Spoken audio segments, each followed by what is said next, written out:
When the waiter asked for my order at our anniversary dinner, my husband said, "She's not eating. She didn't contribute to the bill."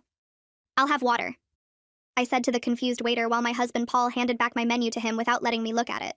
We were at the steakhouse he'd picked for our 10th anniversary, and he'd made reservations without telling me there would be conditions attached. The waiter stood there awkward, holding his pad. "Ma'am, would you like to see the menu?" Paul answered for me. "She's fine. I'll have the ribeye medium rare with loaded potato." He ordered a $100 meal while telling me I couldn't eat. "Sir, is the lady not dining?" The waiter looked concerned. Paul smiled like this was normal. "She didn't bring any money, so she doesn't get to order. That's how restaurants work, right? You pay, you eat." He said it loud enough for nearby tables to hear. An older couple looked over shocked. "Paul, please. It's our anniversary." He laughed and showed the waiter his phone. "Look at our bank accounts. Hers has $14. Mine has $12,000. He'd separated our finances 6 months ago without discussing it. "She wants to be independent so she can independently pay for her own meals." The waiter shifted uncomfortable. "I could bring some bread for the table." Paul shook his head. "Bread is for customers. She's just sitting here." He turned to me. "You should have thought about dinner before you quit your job." I'd been laid off, not quit, but Paul had been telling everyone I chose to be unemployed. "I was laid off, Paul. The company downsized." He waved his hand dismissive. "Successful people don't get laid off. You weren't valuable enough to keep." The couple next to us was openly staring now. The woman looked horrified. Paul noticed and spoke louder. "I'm teaching her about consequences. No contribution means no consumption." He pulled out cash and fanned it on the table. "See this? This is what work looks like." The waiter tried again. "Perhaps a small salad?" Paul grabbed the money back. "Did you not understand? She has no money means she gets no food. It's simple economics." He looked at me. "Maybe being hungry will motivate you to find work faster." I'd applied to 40 jobs that week. "You told me not to take the retail position because it was beneath us." Paul laughed harsh. "That was before I realized you're professionally worthless. Now any job would be an improvement." The woman from the next table walked over. "Excuse me, miss, would you like to join us? We have an extra seat." Paul stood up angry. "She's my wife. She sits with me." The woman looked at him disgusted. "You're starving your wife in public." Paul pulled out his phone again. "I'm teaching financial responsibility." He showed her something on the screen. "This is her spending from last month? $60 on groceries." The woman looked confused. "She bought food for your home?" Paul nodded. "With my money. Then she has the audacity to say she's broke." He turned back to me. "You spent my grocery money, so now you can watch me eat." The waiter left to get the manager. Paul didn't notice because he was pulling up more bank records. "Look, January, she spent $30 on gas. February, $40 on medication." He showed everyone around us. "All my money. But now suddenly she needs dinner?" My medication was for anxiety, which had gotten worse since Paul became like this. "That was when we shared accounts, Paul. You said household expenses were both our responsibility." He sat back down. "That was before you became a financial burden." The manager arrived and Paul immediately started complaining. "Your waiter keeps trying to force food on my wife when I clearly stated she's not ordering." The manager looked between us. "Sir, is there a problem?" Paul smiled his business smile. "No problem. I'm a paying customer ordering a meal. She's just accompanying me." The manager hesitated. "We can't serve one person while the other sits hungry." Paul pulled out more cash. "I'll pay for her seat. A rental fee. How's $50? He put the bill on the table. "There. Now she's paid to sit, but not eat." The older woman from the next table spoke up. "This is financial abuse." Paul turned on her. "Abuse? I'm the one who pays for everything. House, mortgage, utilities, insurance. All me." He counted on his fingers. "She contributes nothing but expects to eat at expensive restaurants?" The woman's husband stood up too. "Young man, you're humiliating your wife." Paul laughed. "She humiliated herself by being unemployable." That's when things shifted. The waiter came back with the manager and a security guard. "Sir, we're going to have to ask you to leave." Paul's face went red. "What? I'm the paying customer." The manager nodded. "And we reserve the right to refuse service. You're disturbing other guests." Paul stood up outraged. "This is discrimination against successful people." The security guard stepped closer. "Sir, please leave voluntarily." Paul grabbed his cash. "Fine, but she's walking home. Gas costs money." He stormed out, leaving me there. The older woman pulled out the chair next to her husband. She gestured for me to sit down, and I moved like my body belonged to someone else. The waiter appeared with the menu and opened it in front of me. I stared at the words but couldn't make sense of them through the tears collecting in my eyes. The woman put her hand on my arm.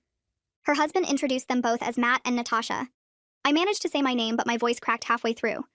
Natasha ordered a chicken dish for me without asking what I wanted, and I was grateful because I couldn't have chosen anything myself. The waiter brought bread, and I took a piece just to have something to do with my hands.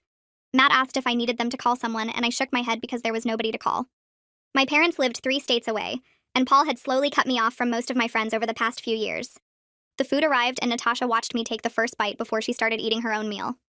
The chicken was good, but it stuck in my throat because I kept thinking about Paul driving home alone and what he would do when I got there. Natasha asked where I was staying tonight. The question made my stomach hurt worse than the hunger had. I told her I lived with Paul in a house about 20 minutes away. She looked at Matt, and something passed between them without words. Matt asked if I felt safe going home, and I opened my mouth to say yes, but nothing came out. Natasha reached into her purse and pulled out a business card. She explained she volunteered at a shelter that helped women in difficult situations. The card had an address and phone number printed on plain white stock. I put it in my pocket even though I knew I wouldn't use it. Matt wrote his cell number on a napkin and slid it across the table. He said to call anytime, day or night, if I needed help. I thanked them both and finished my chicken while they paid the bill over my protests. Natasha hugged me before I left and whispered that what happened wasn't normal or okay. I walked to my car knowing she was right, but not knowing what to do about it. The house was dark when I pulled into the driveway. Paul's car wasn't there, which meant he'd gone somewhere after leaving the restaurant. I unlocked the front door and turned on every light in the downstairs.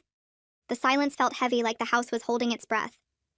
I went to the bedroom and pulled our marriage certificate from the filing cabinet. Then I found my birth certificate and social security card tucked in the back of my underwear drawer where Paul never looked. I searched his office for bank statements, but he kept everything password protected on his computer. The desk drawers held nothing useful except old tax returns that showed how much money we'd made together before he separated everything. I found $40 in his coat pocket and took it. Then I put it back because I was scared he'd notice it missing. I checked under the mattress and in the bathroom cabinets and behind the books on the shelves. 2 hours passed and I had a small pile of documents on the kitchen table, but no cash and no plan. Paul's car pulled into the garage at 12:30. He walked in like he'd been at a normal business dinner. He loosened his tie and asked what I'd made for dinner. I stared at him from the kitchen table surrounded by papers. He glanced at the documents and shrugged. Then he said we should forget about the misunderstanding at the restaurant. I asked him what misunderstanding he meant. He waved his hand like brushing away a fly and said I'd made a scene in front of strangers. I stood up so fast my chair fell backward. I told him he was the one who made a scene by refusing to let me eat. He laughed and said I was being dramatic again. He walked to the fridge and pulled out leftover pizza. He ate it cold while standing at the counter and told me I'd embarrassed him in front of important people. I asked what important people, and he said the manager might have been someone he did business with. He finished the pizza and went upstairs without saying goodnight. I sat at the kitchen table until 3 in the morning staring at the business card Natasha had given me. The next morning, I waited until Paul left for work. My hands shook so hard I could barely hold my phone. I dialed the number on Natasha's card and she answered on the second ring. Her voice was warm like she'd been expecting my call. I asked if the offer to meet was still good and she said absolutely. She gave me the address of the shelter and said she could be there at 2 that afternoon. I wrote down the directions even though I'd already looked them up online 3 times. She asked if I was safe right now and I said yes because Paul was at work.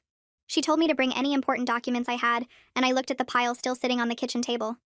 I gathered everything and put it in a grocery bag. Then I spent 4 hours cleaning the house because I didn't know what else to do with myself. The shelter was in a converted office building downtown. I parked 2 blocks away because I was afraid someone would see my car. Natasha met me at the front door and led me to a small room with a couch and some chairs. A woman named Chloe introduced herself as one of the counselors. She had kind eyes and a notebook she didn't write in. She asked me to tell her what brought me there and I started with the restaurant. But as I talked, it came out that Paul had been controlling money for years. He'd always handled the finances because he said he was better with numbers. He'd made me ask permission to buy things even when I was working. He'd questioned every purchase and made me return things he deemed unnecessary. When we had joint accounts, he'd monitor every transaction and call me at work if I spent money without telling him first. Separating the accounts 6 months ago wasn't the start of the problem. It was just the latest step in something that had been happening since we got married. Chloe explained this was financial abuse and I started crying because I'd never had words for it before. Chloe gave me a folder full of information about legal help and housing assistance. She said the first step was getting my own bank account that Paul couldn't access. Natasha offered to drive me to a bank across town where Paul didn't have any accounts. We went that afternoon and I opened a checking account with $20 that Natasha gave me as a donation. The bank representative asked if I wanted checks or just a debit card. I chose just the card because I didn't want anything with my name and address that Paul might find. The card was bright blue and had my name printed on it. I held it in my hand and felt something shift inside me. It wasn't much money, but it was mine. Paul couldn't see the balance or question how I spent it. Natasha drove me back to my car and hugged me before I left. She made me promise to call her if anything got worse. I got home before Paul and hid the debit card in a tampon box under the bathroom sink. He came home at 6 and went straight to the living room. I followed him and found him on the couch with the remote control. I tried to log into Netflix on my phone and got an error message. I asked Paul if something was wrong with the account. He smiled without looking at me and said he'd changed all the passwords. I asked why, and he said because I didn't contribute to those bills either. He'd changed Netflix and Hulu and the Wi-Fi password. He told me the new Wi-Fi password cost $50 if I wanted it. I went upstairs and used my phone data to look up free Wi-Fi locations. The library had it, and so did the coffee shop 2 miles away. I could live without Netflix, but I needed internet to apply for jobs. Paul called up the stairs asking what I was making for dinner. I didn't answer. 3 days later, Paul announced he had a business trip. He'd be gone for 4 days, and he said it like a parent sending a child to their room. He packed his suitcase and left at 6 in the morning without saying goodbye. I waited until his car disappeared down the street. Then I pulled out my phone and started taking pictures. I photographed every bank statement I could find in his office. I took screenshots of old emails where we'd discussed having joint finances. I recorded the dates when he'd separated our accounts and changed the passwords. I found receipts showing he'd spent $300 at a bar the same week he told me we couldn't afford groceries. I photographed the hole he'd punched in the wall last month during an argument. I backed everything up to a cloud storage account he didn't know about. By the end of the first day, I had over 100 photos documenting his spending versus mine and his pattern of control. My phone rang on the 3rd day of Paul's trip. The caller ID showed a name I hadn't seen in months. Laura was my former coworker from the job I'd been laid off from. She asked how I was doing, and I tried to say fine, but instead I started crying. Everything came out in a rush about the restaurant and the money and Paul's trip and the shelter. Laura listened without interrupting, and when I finished, she said she was coming over. She arrived 20 minutes later with coffee and her laptop. She said we were updating my resume right now. We spent 3 hours rewriting my work history and making it look professional. Laura said her new company was hiring and she'd put in a word for me. She also knew 2 other places looking for administrative help. By the time she left, I had applications ready to submit to 3 different jobs, and my resume looked better than it ever had. Laura hugged me at the door and made me promise to keep her updated. I watched her drive away and felt something I hadn't felt in months. It might have been hope. Laura called the next morning with a list of companies looking for people to hire. She'd sent my resume to her boss and 2 other places she knew about. One interview was scheduled for tomorrow at 2 and another for Thursday morning. The 3rd company wanted to do a phone call this afternoon. I wrote everything down on a notepad I'd hidden under my mattress where Paul wouldn't find it. Laura asked if I needed a ride to any of the interviews, and I said yes because I couldn't risk Paul seeing me dressed up getting into a car. She said she'd pick me up at the library both days since I'd told Paul I was spending time there anyway. I met Chloe at the shelter that afternoon to practice answering interview questions. She had a list of common ones printed out, and we went through each response until I stopped shaking when I talked about my skills. The hardest question was explaining why I left my last job. Chloe told me to keep it simple and professional without mentioning Paul or the financial problems. Just say the company downsized and I was part of a larger layoff. She made me repeat it 10 times until it sounded natural instead of rehearsed. Then she took me to the donation closet where they kept professional clothes for women going to job interviews. I found a black blazer that fit perfectly and a blue shirt that looked clean and pressed. Chloe added a pair of dress pants and some black flats that were only slightly scuffed. I tried everything on in the bathroom and looked at myself in the mirror. I looked like someone who belonged in an office. Someone who had her life together. The person staring back at me didn't match how I felt inside, but maybe that was okay. Maybe I could fake it until it became real. The phone interview went better than expected. The woman asked about my experience, and I talked about my last position without my voice breaking. She seemed impressed with my organizational skills and said they'd call back tomorrow if they wanted to schedule an in-person meeting. When I hung up, I realized my hands had stopped shaking halfway through the conversation. Laura texted me good luck for tomorrow and said she'd be at the library at 1:30 to pick me up. The first in-person interview was at a marketing firm 20 minutes from our house. Laura drove me there and waited in the parking lot in case it went short. The office had glass walls and modern furniture, and everyone looked busy and important. The manager who interviewed me was younger than I expected, maybe early 30s, and she smiled when she shook my hand. She asked me the same questions Chloe and I had practiced, and I answered each one without stumbling. She showed me the desk where I'd be working if I got the job and introduced me to 2 other people in the office. Everyone seemed normal and friendly. No one looked at me like I was broken or worthless. The manager said they were interviewing 3 candidates and would make a decision by Monday. The second interview on Thursday was at Laura's new company. She introduced me to her boss who ran the administrative department. This interview felt easier because Laura had already told them about my work history and skills. Her boss asked me situational questions about handling difficult tasks and managing multiple priorities. I talked about systems I'd created at my old job to track projects and deadlines. She nodded along and made notes on her papers. At the end, she said they needed someone who could start soon and asked about my availability. I said I could start whenever they needed me. She shook my hand and said I'd hear from them by the end of the week. I walked out of Laura's building feeling something strange in my chest. It took me a minute to recognize it as actual hope. Real hope, not the desperate kind I'd been clinging to. 2 solid interviews and 1 more phone call scheduled for tomorrow. 3 real chances at independence. Paul came home from his business trip on Friday night. I was in the kitchen making dinner when he walked through the door with his suitcase. He didn't say hello or ask how I'd been. He just dropped his bag by the stairs and went straight to his office. I heard him on the phone talking about his trip and laughing with whoever was on the other end. When he finally came into the kitchen, he looked at the pasta I was making and asked if I'd used his money to buy the groceries. I said yes because we both knew I didn't have any other option. He nodded like he'd proven some point and sat down at the table. I put a plate in front of him and he started eating without thanking me. I sat across from him with my own plate and we ate in silence. He didn't ask about my week or mention the restaurant or apologize for anything. He just ate his food and scrolled through his phone like nothing had happened. Laura's boss called on Saturday morning while Paul was in the shower. She offered me the administrative position starting at $40,000 a year with benefits after 90 days. I said yes before she even finished explaining the details. She wanted me to start Monday, which gave me 2 days to figure out how to hide this from Paul. I thanked her 3 times and she laughed and said she was excited to have me on the team. When I hung up, I sat on the bed staring at my phone. I had a job. A real job with real money that would go into my secret account. Chloe's voice played in my head, warning me not to tell Paul.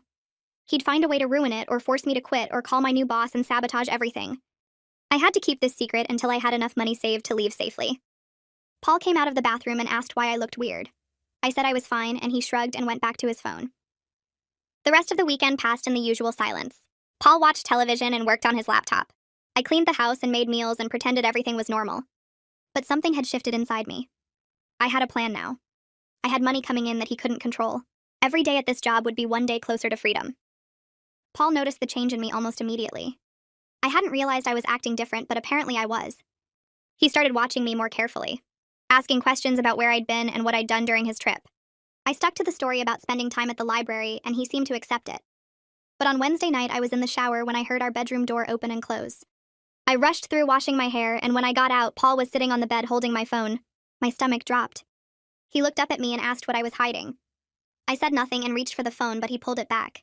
He'd gone through my messages and emails and call history. I watched him scroll and scroll, looking for something to prove I was lying to him. But there was nothing there. I'd been using Natasha's phone to text Laura and Chloe. All my job emails went to an account he didn't know about. My phone was clean. He finally tossed it on the bed and said I seemed different lately. Happier. He wanted to know why. I said I wasn't different, and he laughed and said I was definitely hiding something. Then he left the room and I sat on the bed shaking. That had been too close. I needed to be more careful about acting normal around him. Monday morning, I woke up early and got dressed in the bathroom so Paul wouldn't see my work clothes. I put on the blazer and pants from the shelter donation closet and looked at myself in the mirror. Professional, capable, employed. I put everything in my purse and walked downstairs in regular clothes. Paul was already up drinking coffee. He asked where I was going so early, and I said the library opened at 9 and I wanted to get there when it was quiet. He nodded and went back to his phone. I drove to the library and changed in their bathroom, then drove to Laura's company. My first day went smoothly. Her boss showed me my desk and the filing system and introduced me to everyone in the office. I spent the morning learning their software and organizing old files. Laura brought me coffee at lunch and asked how it was going. I said great and meant it. By the end of the day, I'd set up my direct deposit into my secret bank account. The money would hit in 2 weeks. Real money that Paul couldn't touch or control or use against me. I changed back into regular clothes in the library bathroom before going home.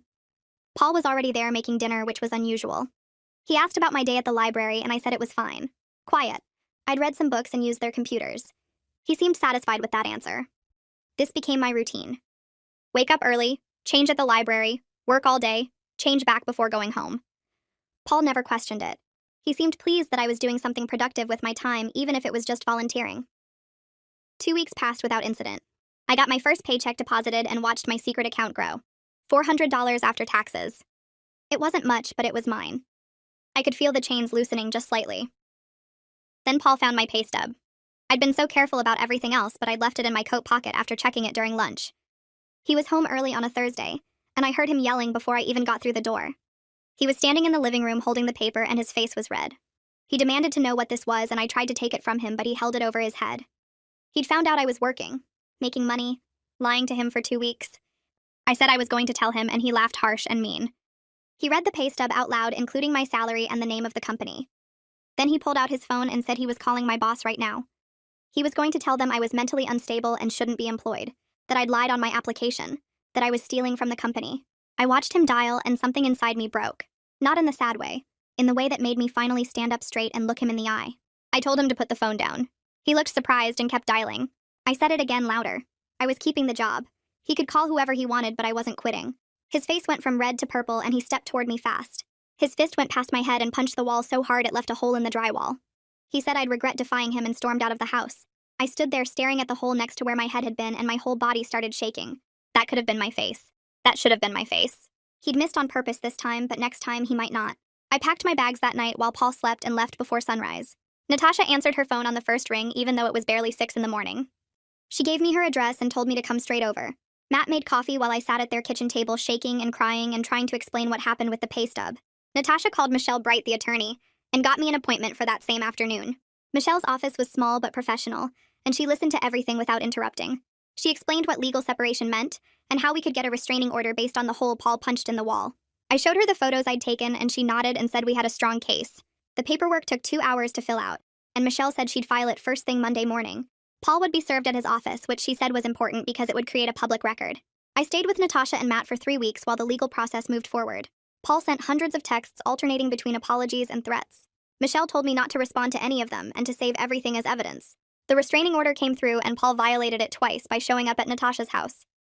The second time Matt called the police and Paul spent a night in jail. Michelle discovered the hidden accounts during the asset disclosure phase. Paul had been moving money into accounts under his mother's name for over a year. The judge was not happy about that, and it helped my case significantly. 3 months after I left, I signed a lease on a small apartment across town. It was just a studio, but it was mine and Paul didn't know where it was.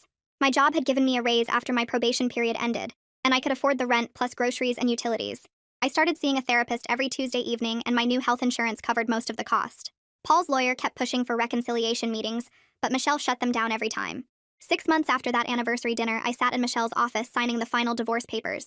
The settlement gave me half of everything, including the hidden accounts and Paul's retirement fund. Michelle had fought hard for every dollar and won. I walked out of that office legally free and financially stable for the first time in years. Natasha threw me a small celebration dinner that night with just her and Matt and Laura. We ate good food and laughed, and I felt lighter than I had in forever. Some days were still hard when the anxiety hit, or when I saw couples at restaurants. But I had my own money and my own space, and people who actually cared whether I was okay. I was building something new, and it belonged completely to me.